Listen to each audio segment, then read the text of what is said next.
ดีค่ะ สวัสดีครับ Welcome to NBT World's Fireside. I'm Benjamin Rujobagan. And I'm Aom Suphanida Janmoon.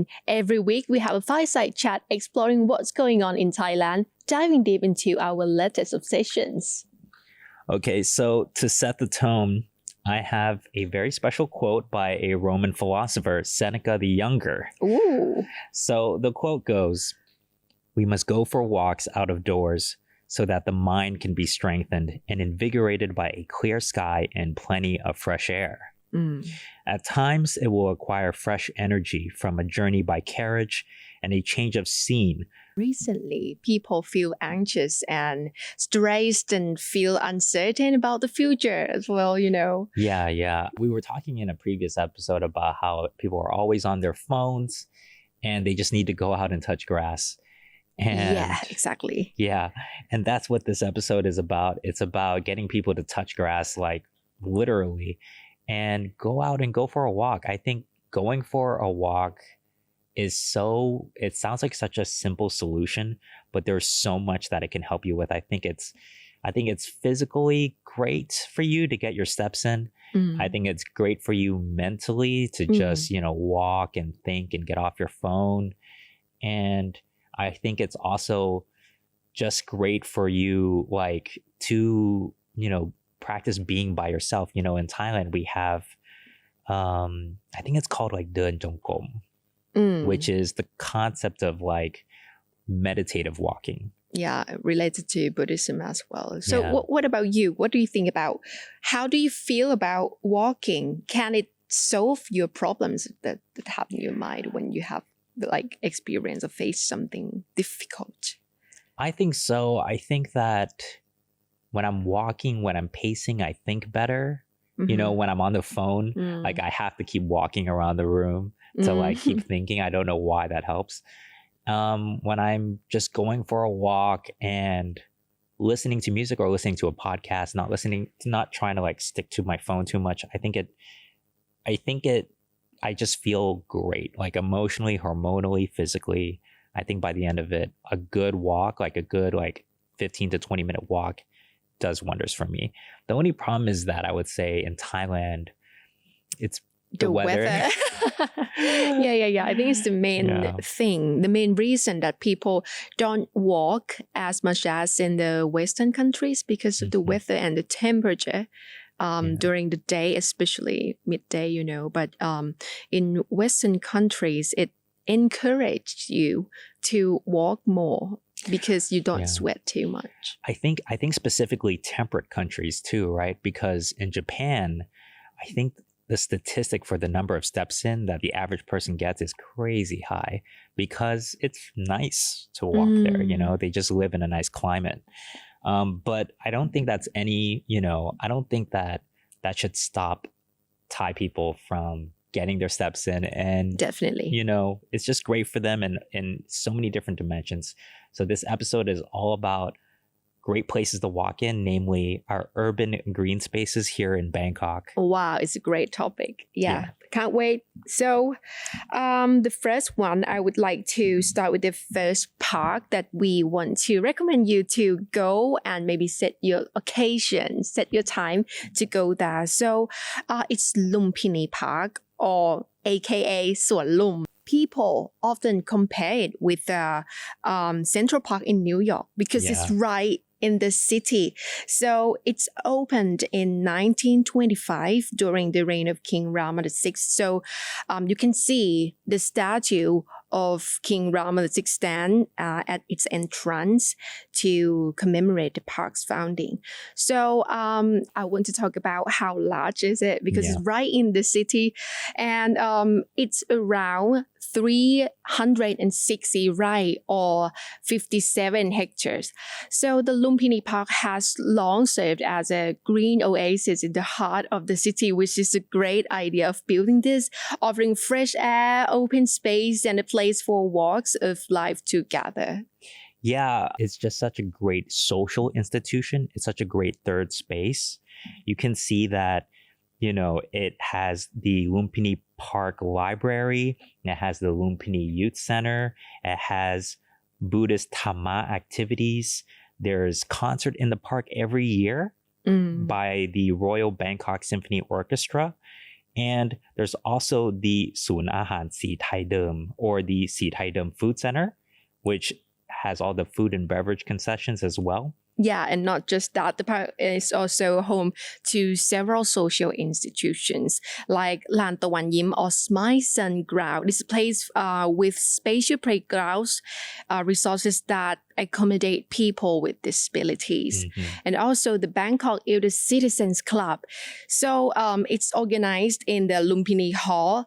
So the elders can come to communicate to each other, relax and exercise. And they also have the social dancing courses that are available every weekend. I really want to join. Yeah, actually. I didn't realize they did dancing until I did research for this, and now I'm interested. Yeah. Do they accept some like people at I don't think our they're going to age? judge us, you know.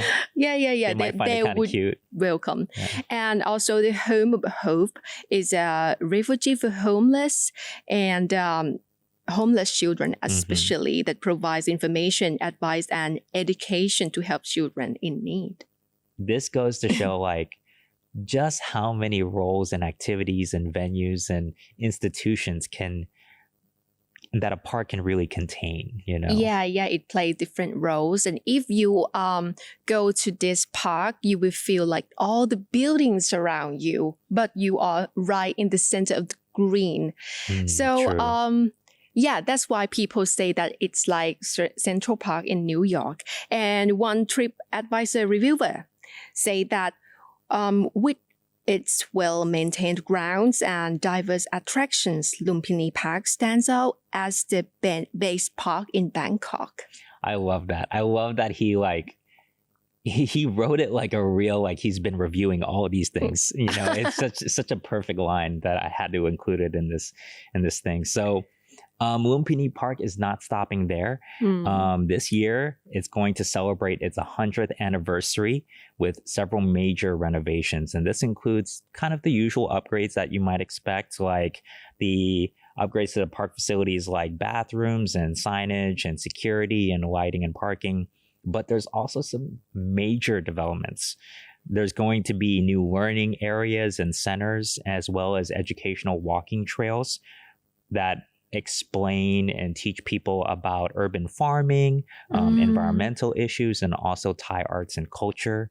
There's going to be a new amphitheater, which is great for people wanting an outdoor place to gather, a Chinese garden, a skate park, and a dog park, which, you know, has become really popular. Yeah. I feel like more and more people are having pets instead of children. So, I mean, I feel like dogs are the new children. Yeah. So it's really important that we have pet-friendly areas, and pet-friendly venues are becoming really popular here in Thailand. Then they're also going to introduce some native plant species, which is really good for low maintenance, as making sure that we keep costs down at the parks. You know, they're all funded by our taxes after all. So it's important to find ways that, you know, to introduce greenery that doesn't need a lot of irrigation, a lot of maintenance. And finally, really important, they're going to build an underwater water storage, or rather underground water storage that can hold up to 40,000 cubic meters. Wow. Yeah, I can see that by adding water storage, parks can become a tool for the water management.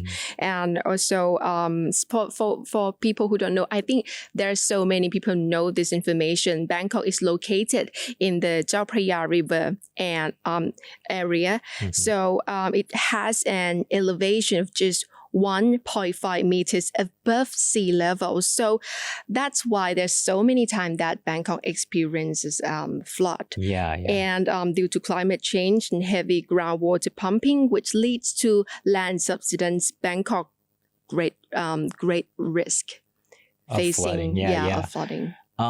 So that's a really important thing, because people talk about, you know, sea level rise. They're talking about it in like average centimeters, but land subsidence can really drastically reduce the level of the land.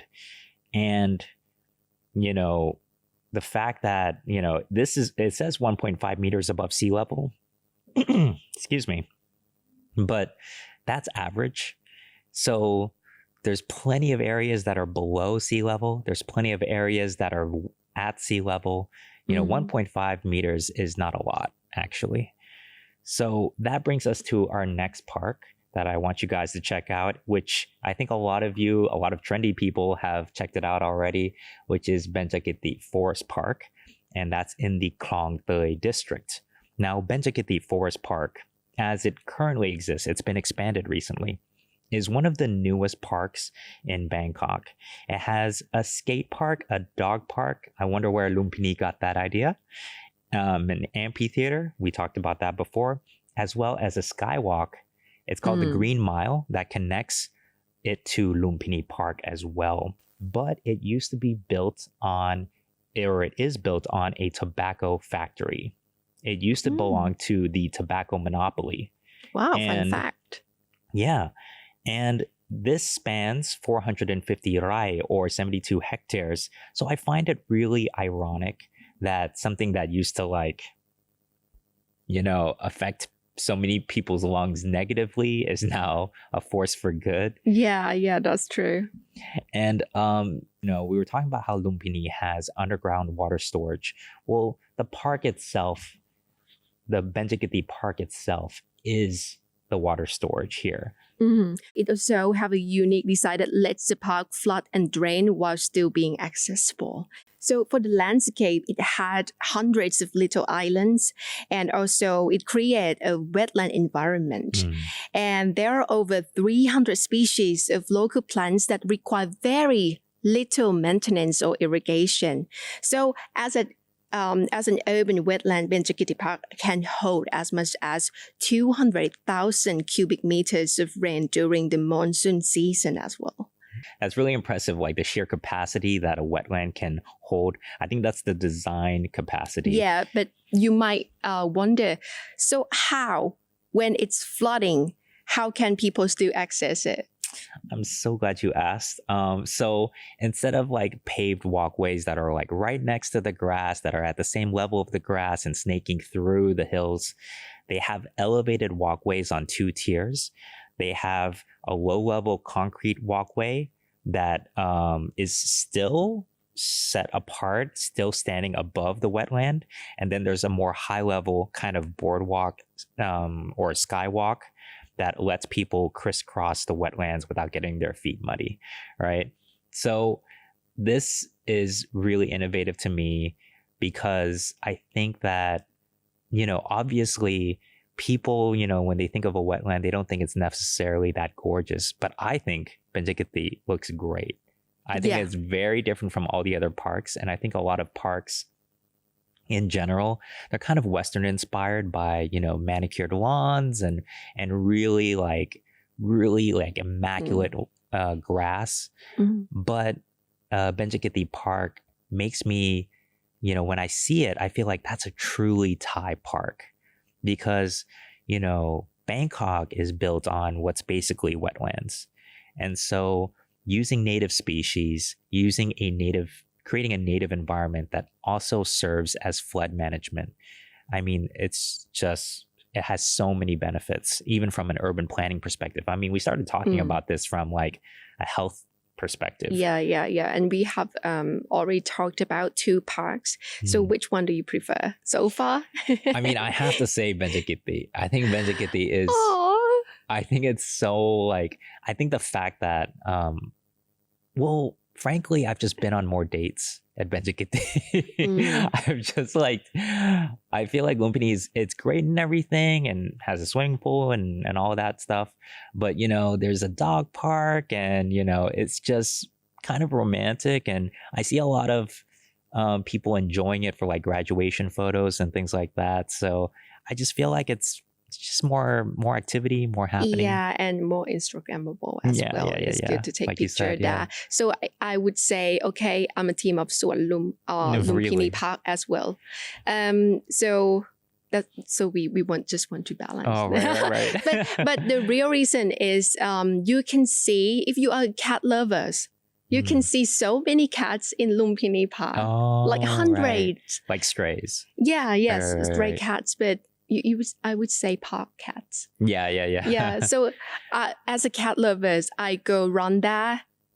I stopped every like 1 meter to just take picture To of take those pictures. cats. So Because they're good. not like vicious. They're not feral. Like they're fine. They're they're okay. They are cute. So yeah, super adorable.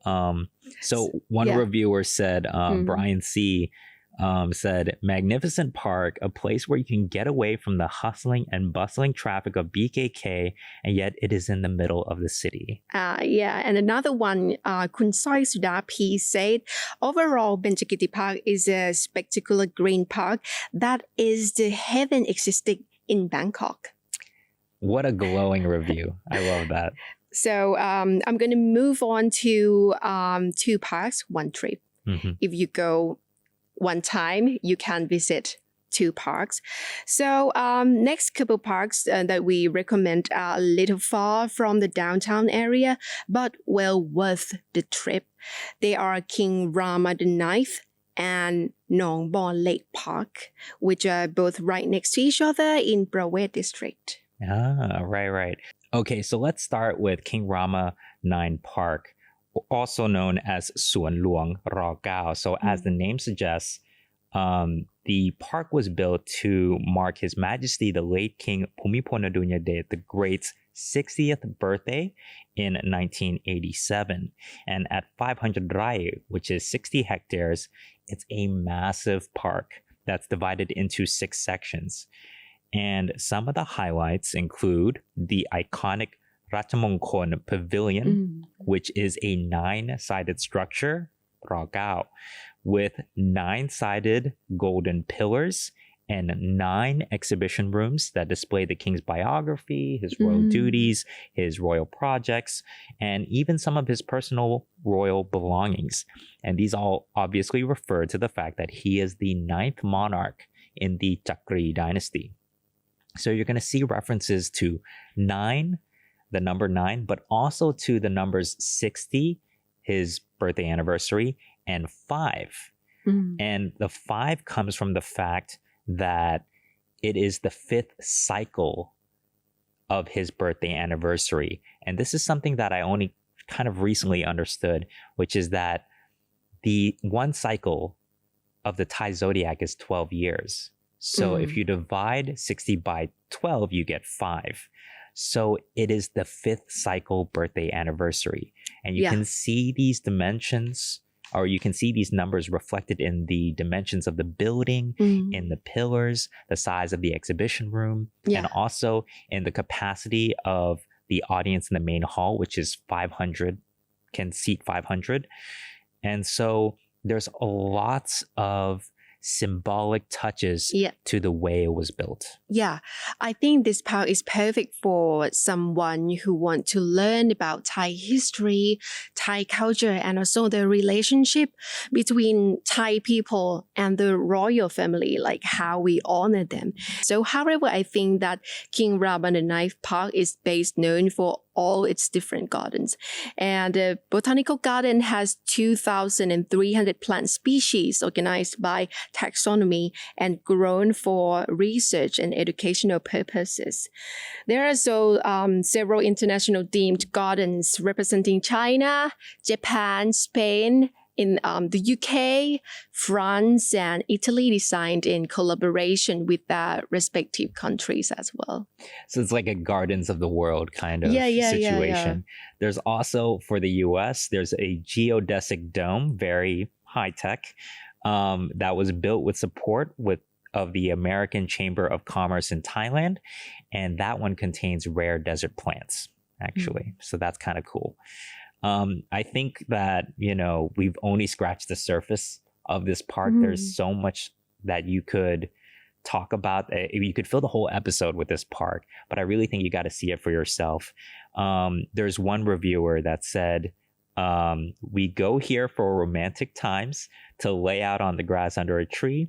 They have lovely peace and quiet among lovely trees and birds. It is a very pretty and well looked after park. So somebody's going on some great dates in this park.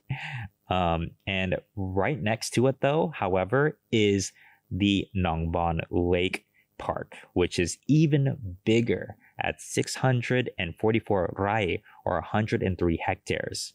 Although without the lake, it's only about 100 rai, which is 16 hectares.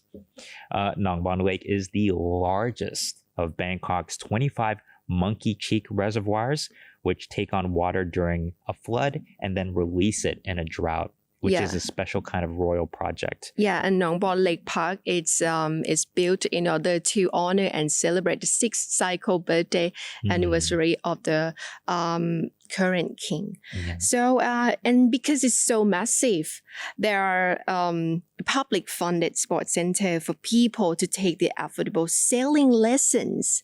Sailing lessons in Thailand. I would love that. Yeah. Yeah. So exciting. For Thai kids, it's as little as 20 baht a year, like half a pound.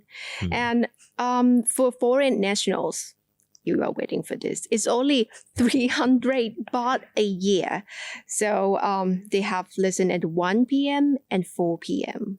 I know it's a little controversial, like, dual pricing, but 300 baht a year, that's pretty good. That's less than a baht a day. Yes. So I think that's pretty good, especially, it's government funded, so it's tax funded. So I think that's a great resource for kids. Yeah. Would you take the lesson? Oh, yeah. 1,000%. Adults, it says it's 40 baht. But I guess I'll use like a student ID or something. No, I would go find more information about this. It's kind of like being my new hobby. Oh, yeah. Post on Instagram. A nice little posh hobby. Yeah. Yeah. Okay, now the very last park on our list is actually 3 parks. And it's something that's really close to my heart, which is the Jatujak Park complex. And that consists of Jatujak Park proper, Wachirat Benjakitti Park, which is also known as Suan Rot Phai, and Queen Sirikit Park. And that's all in the Jatujak district. Now together, they form the largest green space on our list at 727 rai, or 116 hectares. And to be honest, aside from the size, I didn't do that much research because it's something that's really close to my heart. Like, I basically grew up around Jatujak Park because I live pretty close by. Not going to say how close. But walkable distance. Is it? No, not walkable. I'm on the MRT line. That's as much hint as my stalkers get. But when I was a kid, I'd go renting bikes with family. I had like one of my first dates there, when I was growing up as a teenager. They have like 10K marathons there all the time. They have the music run there as well. Yeah. And then more recently, I volunteered at the Suan Mok Buddha Archive. It's a very kind of special kind of library for Buddhist books and studies and scripture.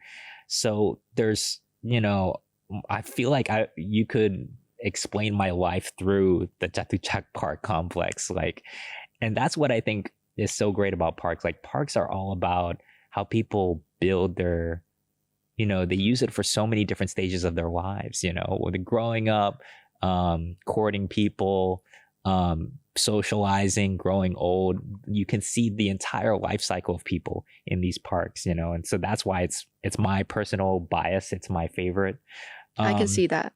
I can see the passion through your eyes and how sparkle it is. Yeah. That's fun.